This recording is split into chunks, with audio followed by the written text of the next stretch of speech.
What is going on, everybody? I'm Jason. I am joined again by John, who took like 12 weeks off. He is a little off today, so everybody just be patient. We are here. We skipped the cover girl because we covered it back in 2022 when Mr. Gilliard passed away. But yeah, John, how are you? I'm doing well. Games? Excuse me? You join any biker gangs? I have not joined any biker gangs. Actually, there is a side note that I'll bring up to that in a minute. But yeah, I want to say it's great to be back. Last week was not here, was on vacation, came back, just needed to recharge the batteries, visit mom and stepdad and whatnot. So it's great to be back in the saddle and pumping out some great content.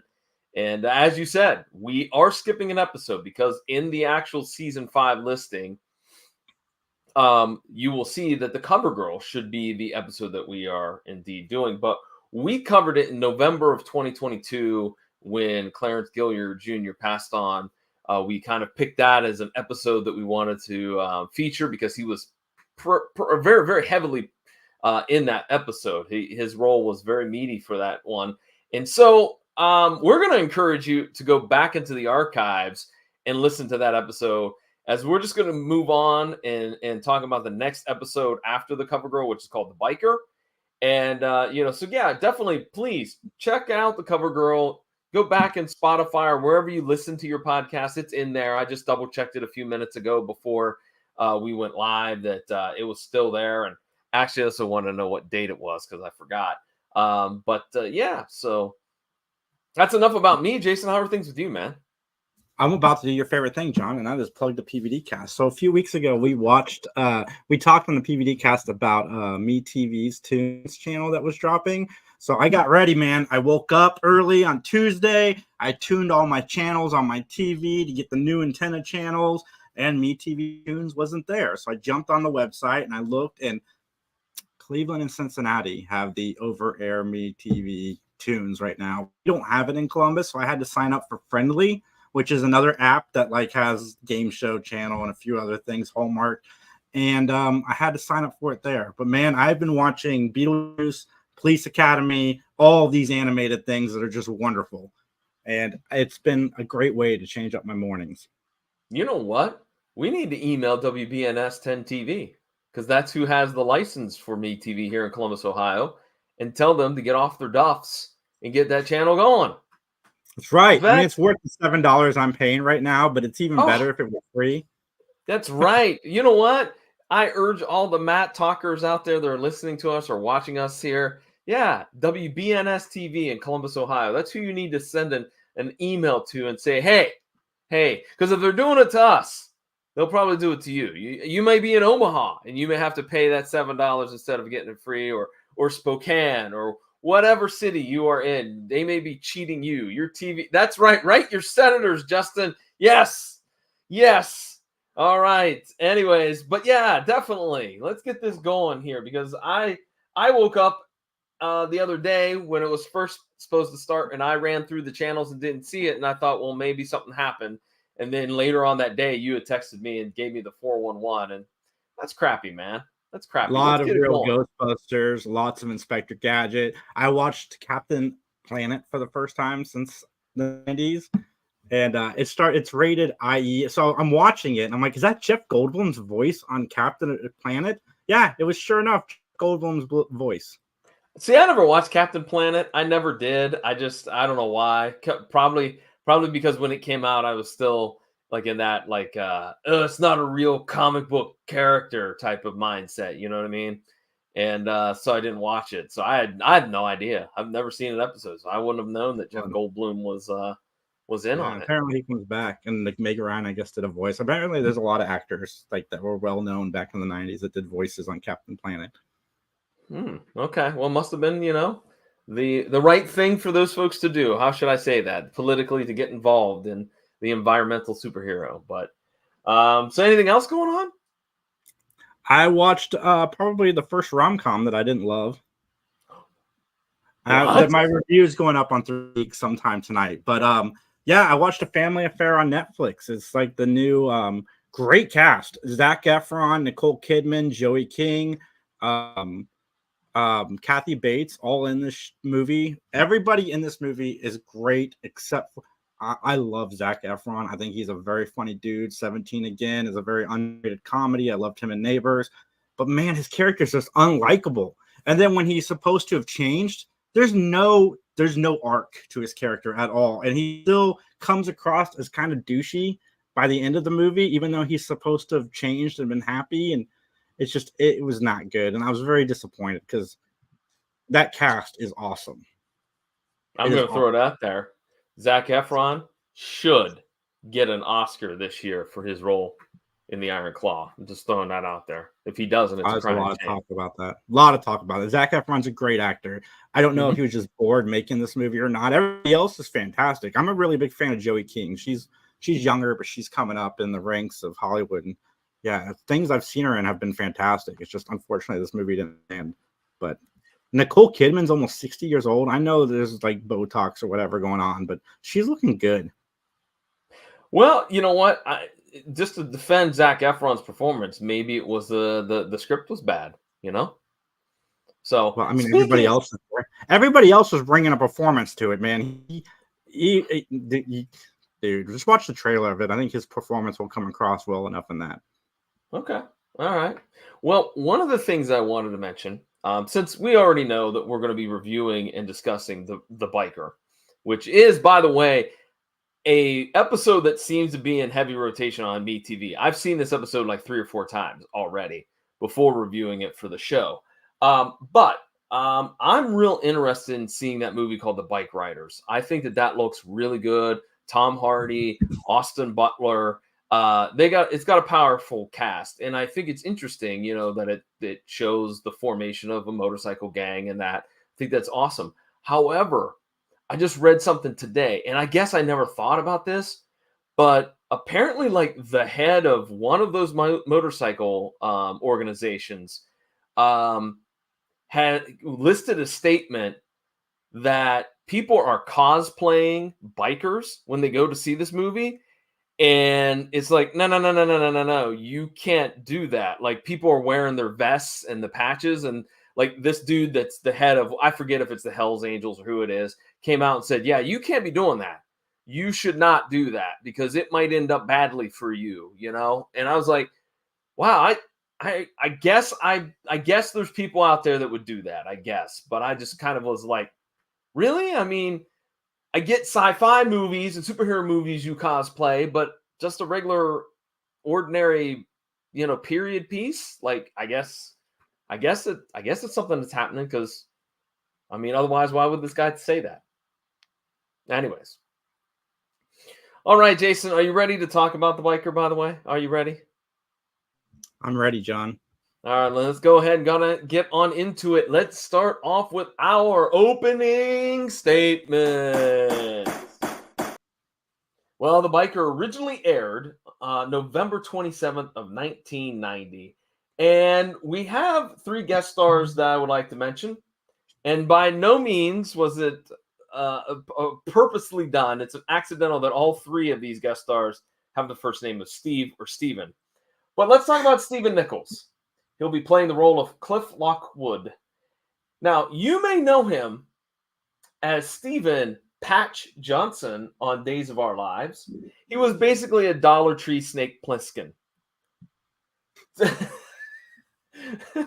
He wore an eye patch and the whole 9 yards. He also played the role of Tucker McCall, on Young and the Restless, Stephen Cassadine on General Hospital, Matt Cain from on Empty Nest. And interesting side note about Mr. Stephen Nichols, he's a Dayton, Ohio man. Yeah, born and raised in Dayton. Well, I hope he plays much more likable characters than all of those other things.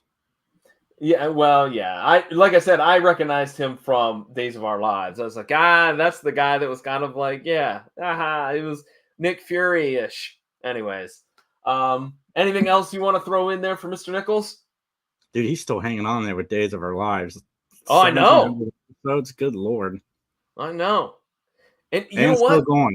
It's still going. Here's a question my mother asked about this, and I'm pretty sure. Isn't Days of Our Lives totally on Peacock now? It's not on NBC, correct? Yeah, it's streaming for sure now. I think it they is. all are.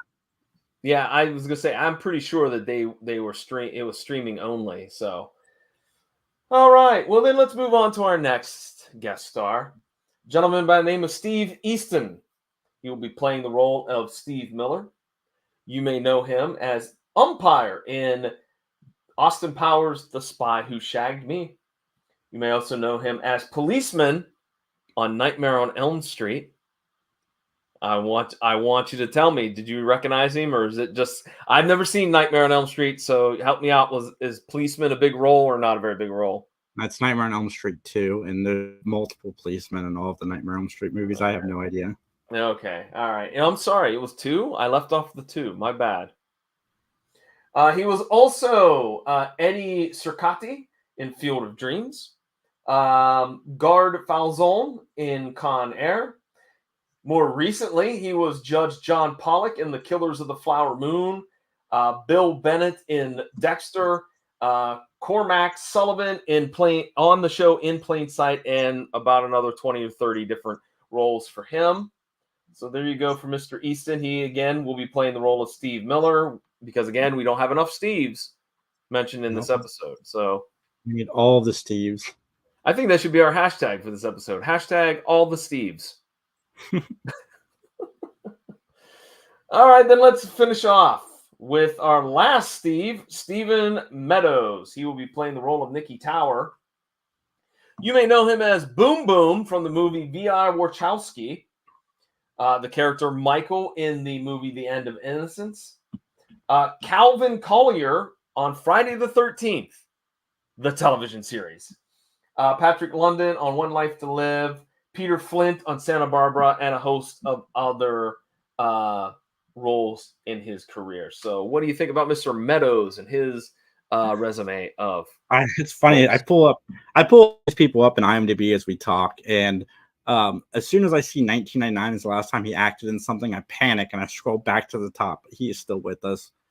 So I'm watching something on YouTube about 10 shows that were canceled in the 90s, and the show Nowhere Man came up, and he was in that show. I'm seeing on the IMDb page here. Nowhere Man. That vaguely rings a bell. Yep, lasted one season. Okay. All right. What else? Just as a side note, do you remember anything else that was on that list? No, some alien show that ABC decided to go with instead of Third Rock from the Sun. It looked awful. Was that Alien Nation? No, something else. It had like an alien that was very reminiscent to Stewie from Family Guy before Family Guy. He's trying to kill his babysitter with lasers. Oh my God, I don't even. Okay, well that'll be for some more time later to research. But all right, Jason, with that, I have a question for you, as I do every episode. Sir, can I get you to give your opinion, solely your opinion, and only your honest opinion? So help you. Let's testify. Let's testify.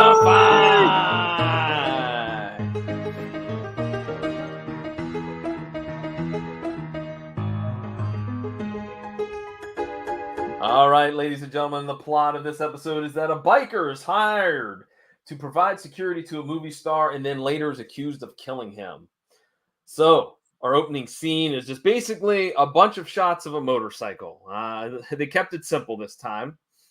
And then we go to a scene where there's a theater that's hosting Nicky Tower's new film. All right. And there's a press is all there. And there's a TV reporter there talking about everybody clamoring for this new movie. And then Nicky arrives, right? He arrives, he gets out of the car, and yay, Nicky's here. And then all of a sudden, a motorcycle drives past the theater, pow, pow, pow, and shoots Nicky dead.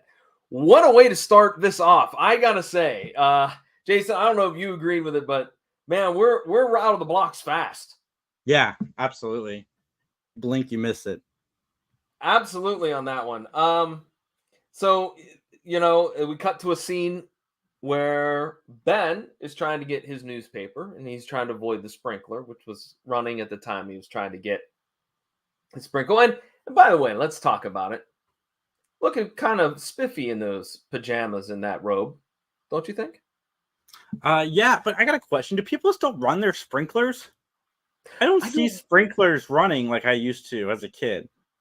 You Maybe I'm know an what? adult. I'm not looking out for it, but I don't see sprinklers. Like nobody's ever out there with their sprinkler going. You know what? That might be because I'm assuming, and again, this is the second environmental thing that we've talked about on this show, but it might be an environmental no-no now because you're, using up water and for something that's not maybe 100% needed. I don't know. That's a good point because I'm trying to think. I think there is one person in my neighborhood had a sprinkler going, but that was because they resodded, part of their front yard. So I mean, that's a good point. That might be a thing of the past, dude. Might be. Well, That's why some nonetheless, yards look like crap now. Bring the sprinkler back. Hashtag well, justice for the sprinkler. and now you have, True Green or whatever those chemical companies are that'll come and pump your yard full of chemicals, which I'm not a fan of that. I think that's personally, I think that's not a good way to go. But that's just me. It's just me, in my humble opinion. John believes in natural grass. Well, I do believe in natural gas too, because that's what heats my home. So I'm not a natural gas I'm not anti natural gas. So all right. Uh thanks for that, Justin. Thanks. Justin stated that he has a few folks he has a few folks that water their lawn still, apparently. So, all right. Well, let's get back to the episode. Judge Lockwood shows up, and natural gas isn't real. It's a figment of our imaginations. But anyways, Judge Lockwood arrives, and he says, "Hey, look, I need you to help defend my son. All right, my son's gotten himself in some trouble." And Ben's like, "What trouble is that? The Nikki Tower murder? Oh yeah, I heard about that." But you immediately get the vibe that the judge and his son do not get along, right, Jason? Yeah, there's problems. There are some problems. So we go to a scene at police headquarters where Cliff and Ben are talking about the case. And right here, right now, I have to make the statement that I think, in terms of casting, that Stephen Nichols, the actor, is by far too pretty of a man to play a biker.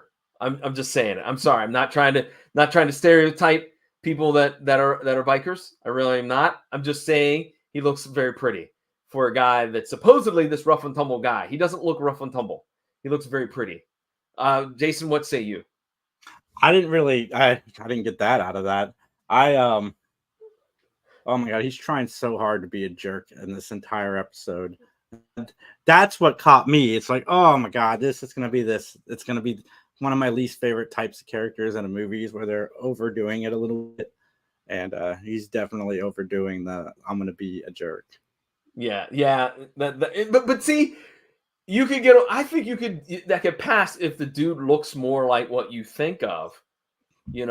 Like, here's the thing. Like, there's a scene, and I'm going to jump ahead. There's a scene outside the bar where Clarence has to keep Cliff from leaving, so he messes with his bike, right? And all those other guys that were playing bikers look like what you think of when you say bikers. And then they cut to Cliff, and you're like, this guy's like a male model.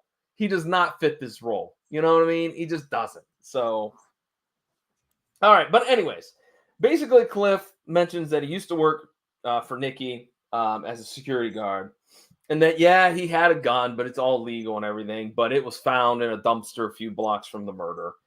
And Cliff doesn't really have a very good alibi. He was just out, riding his bike, man. And Cliff gets a little bit hostile and angry. And this is probably the first time that you, Jason, was like, yeah, it's not working. Because he kind of like, yeah, man. Like he, gets all mad for no reason because, and then Ben retorts with, get your feet off the desk, look me in the face, talk to me like a man. And I thought we would get more angry Ben, but it looks like we're only getting 2 doses of angry Ben. which I know might disappoint you. I mean, I love Angry Ben, but man, yeah, we should have had Angry Ben through this whole episode. Yeah, I agree. We go Like, back to dude's the there court. to help you out, man. Like, Well, we go back to the courthouse, and Miss Renee Williams is on the stand, and Julie is questioning her. And I really like this. They do a flashback to Nikki hiring Cliff, which was good because I thought to myself, Stephen Meadows, the actor, is only going to be in one scene, where he gets killed off so early. But I like this. I like this. This is a different way of presenting the story that we haven't seen in Matlock. yeah, So one of the things I've liked about Matlock since season 3 is the setup at the beginning. And at first, I'm like, we're not going to get any setup. Like, it's just boom, done. But no, I like this. I don't want to call it a gimmick, but I like this storytelling method and it goes on for a little while within the episode where somebody's on the stand and then it flashes back. Yeah. And, so basically, Nikki hired Cliff after a fan that was harassing Nikki was kind of put in his place from Cliff. And so he hired him. But in this is the only thing I kept thinking about. I was like, again, I hate to continue to go back to the stereotypes, but if you're supposed to be this bad dude, right? And excuse me for a minute. I have to... Oh, he's got a cough, ladies and gentlemen. Yes, I had to cough real quick, and I didn't want to blow everybody's eardrums out. So, but yeah, like when he's supposed to be this big bad dude, like you're gonna hire him without even questioning like who he is or if he's ever been in trouble with the law, or like how is your things with the biker, like your events with your biker friends, how that's going to impact you being my bodyguard. Like nothing's asked. He's just hired on the spot, which I thought was kind of, I don't know, kind of ridiculous if you ask me. I don't think he's a big bad dude. I think that's back to him overdoing it with anger and stuff, trying to be tough. I don't think he's a tough dude. I think he's trying to put on that facade, and everything in this episode goes to show you that he's not a tough dude. He's just a jerk face, jackass. I can say that. They said it on Matlock. Of course, jackass is totally fine. They have another flashback, again with Renee Williams on the stand. Nikki going over sets and set design when Steve Miller busts in the meeting and kind of puts his hands on Nikki and is yelling and threatening him. And so basically Steve lets him go. Steve Miller walks out the door, and that's when Cliff shows up. And I guess this is one of too many times of Cliff not being where he needed to be. And so he gets fired by Nikki. Do you think that Cliff's hair was a wig? He had some blonde locks, man. I don't think so, but I don't know. I mean, I've seen pictures of him online. It doesn't look like he had long hair, so probably. I'm thinking there's some type of I don't want to say extensions because I know that that's not something that was going on in 1990, but something there. There was some chicanery with his hair. We'll just say that. It was luscious hair, by the way. This is a side note. I think John's got a man crush over here. No, not on Stephen Nichols. I do have man crushes. I will tell you that. That is true. Ryan Gosling being the first one that I can name. I do have a man crush on Ryan Gosling. He could do no wrong. Anyways, if you think he can do wrong, then let us know. And Jason, how could people let us know what they think about Ryan Gosling? You can email us at benmattalk@gmail.com. Or you can find us on Facebook. It is Mattalk Podcast. And let us know if you agree with me that Ryan Gosling is a great actor and can do no wrong. All right, let's move back into it. We go back after this flashback to the courtroom again. And this time Ben is going to talk to Renee Williams. And, basically this kind of go back and forth, setting the table as to what her role was in the life of Nikki Tower. So Julie then interviews or questions, a motorcycle salesman and then a police officer, basically talking about the events that happened when they found Cliff on his bike way, way south in Georgia.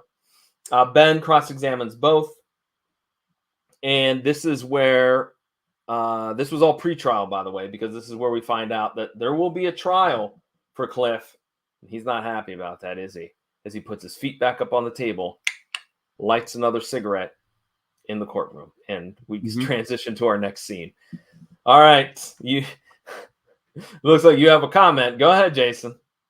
No, it's weird to see people smoking indoors. I know it was a thing back then, but it's weird concept now, and we're not even that far removed from it. Like, no, smoking inside is not that long ago, but it seems so long ago. Like, I still remember smoking non-smoking sections in like Wendy's. Like, what did that do? Nothing, because Wendy's is so small that if you sat in the no smoking section, you were still getting the smoke from a cigarette. It does it's stupid. Yeah, I agree.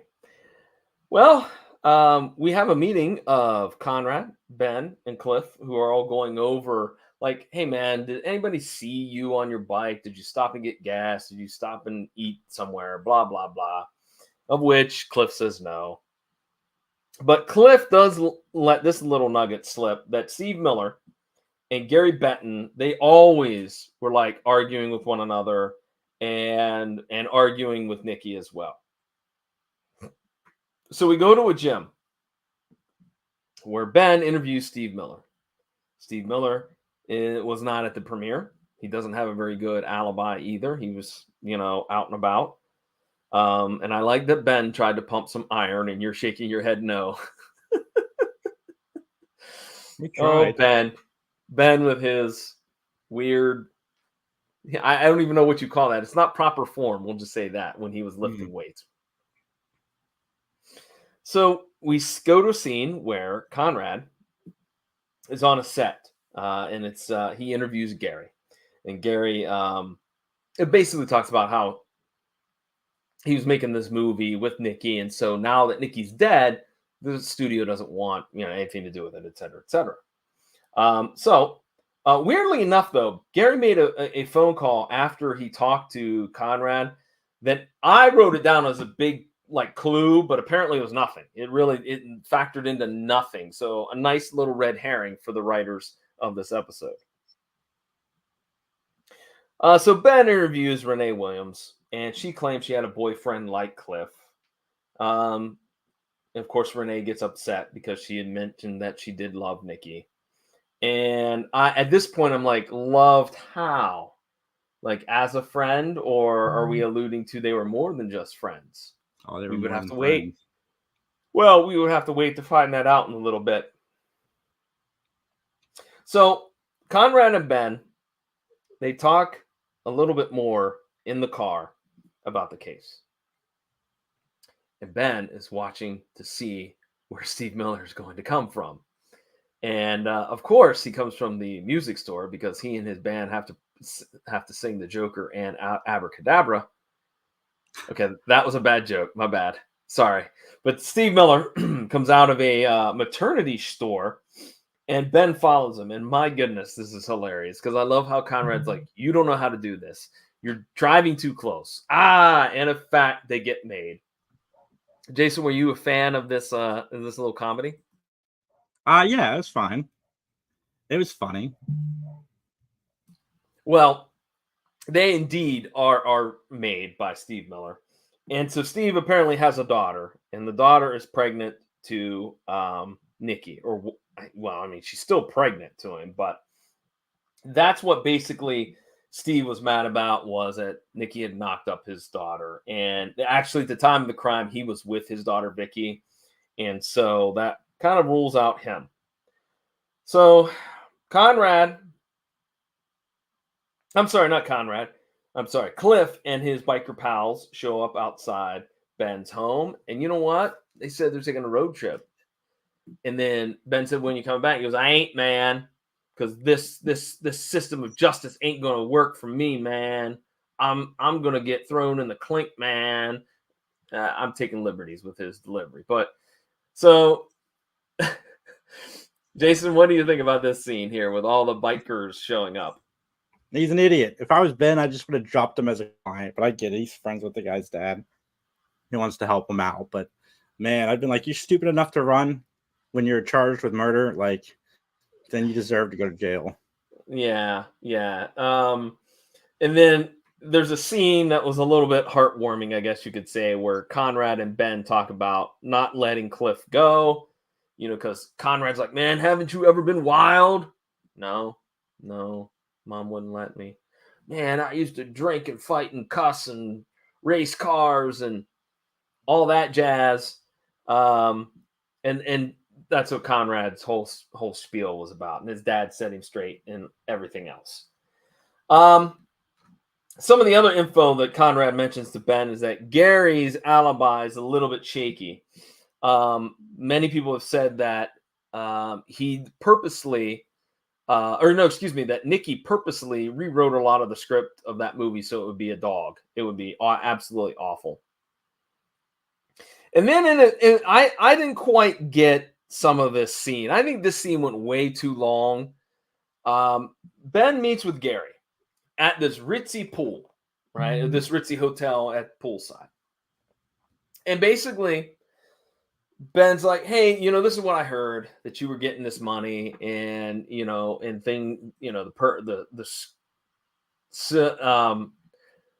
there's the rewrites and there's conflict behind with you and Nikki. And then there's this beautiful woman on the other side of the pool. And they had mentioned something about going to therapy or going to see a shrink.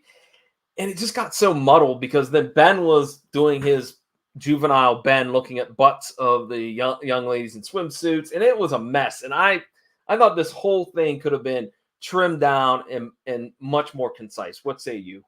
Oh, 100%. It could have been cut down to like half the time easily.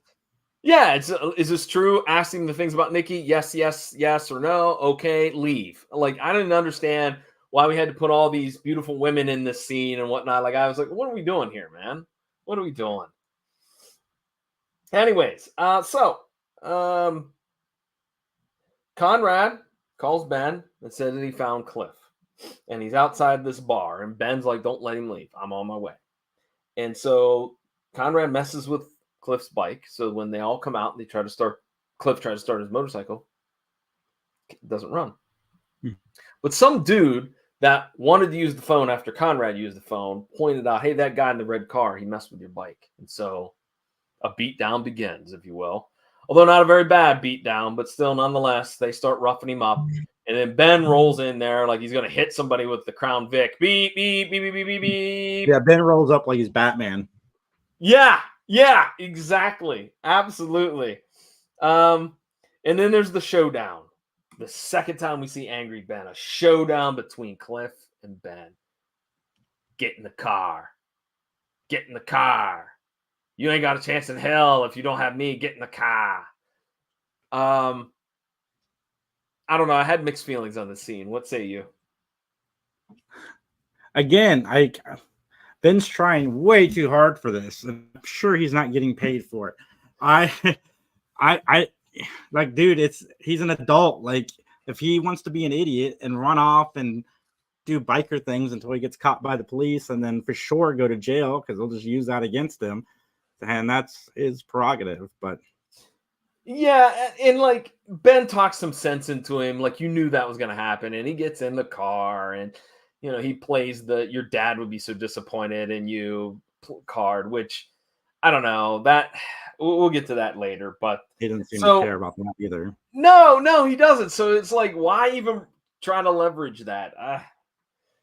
So we go to a scene where Ben is watching footage of the murder, and Conrad stops by, with some apple pie, and Ben finds a clue by watching the tape over and over again. So we go to the courtroom. And I did write down, Cliff actually cleans up pretty well, does he not? Yeah, he did fine. He did. So we get the motorcycle salesman on the stand. Ben wants to introduce something into evidence. That would be the motorcycle that belongs to Cliff. And one of the bikers drives it into the courtroom, which I do like when Julie goes, we said he could bring it in, not write it in. That was really some good comedy. But seriously, wouldn't that courtroom be filled with exhaust fumes now? You know what I mean? Listen, John, they got a really good ventilation system in the courtroom in Atlanta in the 90s, and it's fine. No, absolutely, man. Like videotape would be suffice, I would think. The fact and the best part is they cut to a scene of the judge, and the judge just looks absolutely defeated. Like he's like, all right, whatever, Ben. I thought that was hilarious. So basically, the big key evidence is a set of exhausts, double exhaust versus single exhaust, and basically, the motorcycle salesman says, I installed those double exhausts, right before the murder. So like 6 weeks before the murder. So they were on there. And in the videotape, the bike that the individual was riding only had a single exhaust. So Renee Williams is called to the stand. Nikki had her taking care of all of his permits, insurance papers, all that jazz. So Cliff would have to, number one, mention that he had several guns, and number two, had to describe this motorcycle in detail, in which that information then was used in another shop way far away in another part of Georgia to rent a similar bike, just like Cliff's. So Nikki gave Renee a bracelet. And what Ben found out was, and I think we've heard about this before in a previous episode from season 1, I believe, with Linda Pearl, interviewed a suspect, and I can't remember the name of the episode, where he did the same thing. Basically, this dude's a player. He's got that bracelet. He's got it. Basically, he's got a dozen of them with all the same inscriptions. That's some lovey-dovey stuff, man. And so, basically, Renee says how much, again, she loved Nikki. So Ben doesn't believe it. Ben says, you know what you did? You rented this bike. You drove past. You shot Nikki. You parked it in a van, closed it up. You changed clothes. You ended up back at the scene of the crime so that you could be there and you would have an alibi. All right. And again, Renee says, that's ridiculous. You're foolish, old man. But then Ben pulls out a photograph that a passerby, a standby, this is somebody who was in the crowd. And he shows Renee Williams, and it shows her from a far distance because this camera had a huge lens on it. And in the reflection of the window, you could see her with the gun and putting her helmet on. And there you go. That is the evidence that will get Cliff off. All right. Uh-oh. Uh-oh. Justin's waving us down. Let's see. Oh, no, never mind. He just wants to do biker things with his friends, which is fine. Don't we all? Anyway, so then we come to the close out in the hallway where Cliff and his dad have a moment in the courtroom hall.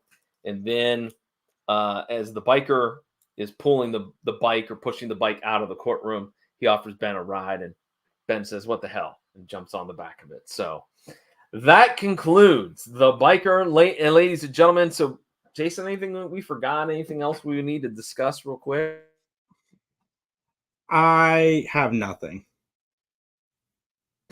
Nothing? Well, all right, then. Let's go ahead. Let's get on into our closing statements. This is the podcast where John and I will rate the show on a gavel system. 1 gavel means we didn't like it. 5 gavels means that we loved it. And negative 27 gavels means we are no longer doing this show. We're going to focus on doing canceled shows that absolutely are awful for the rest of our lives. Talk.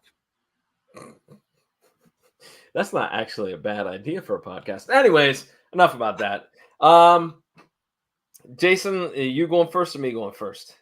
I didn't like this episode. If it didn't come across in not only am I exhausted, but I'm also just I was bored watching this. I watched it twice to see if maybe I was just tired the first time, but no, my sentence that just the characters anger, which just bothered me, and yeah, I don't know, it just wasn't for me. So not negative. I did not mean to say negative. There's no negative. Jeez, wait a minute. That's a joke that we always make. We're not giving negative scores. Come on, man. I'd give it a 2 out of 5. Ooh, okay. I did like the gimmick, which is why I give it a higher score than I probably would, because I did like the story structure of the episode. Well, I did too. I gave it 3 gavels. I liked that we had a little bit more of Julie versus Ben. The use of flashbacks. I like the way they told the story.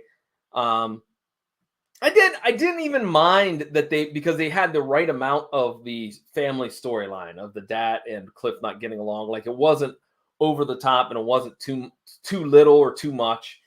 But the negatives, yeah. Number one, I felt like the love affair motive was a little bit weak. Like, so he dumped you and he's a player, so you have to shoot and kill him. Like, I don't know.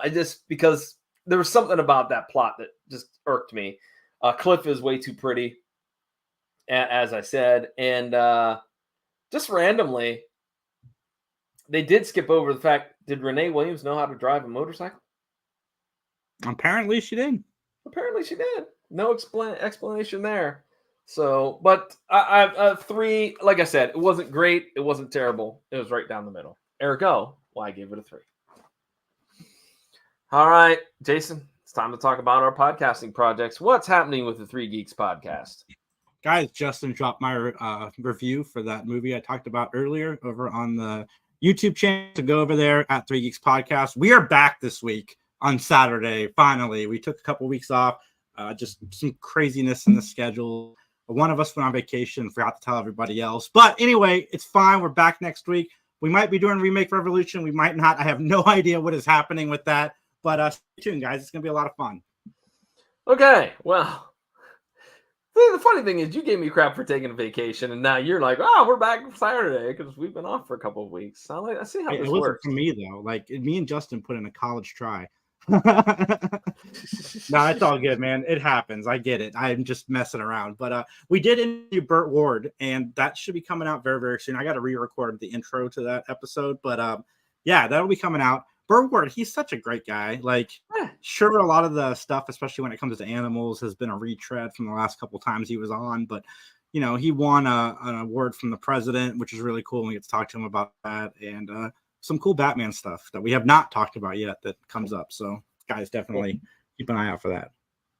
Well, I, too, will be getting back in the saddle here this week, as there will be a new episode of the PVD cast dropping later on in the week. Yes, I took a vacation as well. So looking forward to being back on the airwaves, so to speak. So just check that out at pvdcast.com or wherever you find great podcasts. All right, Jason, should we get on out of here, man? We shall. All right. And as they say in court, nothing further. Probably should have tied up the closing music, guys. I'm so sorry. I had some issues. We'll talk soon. Bye.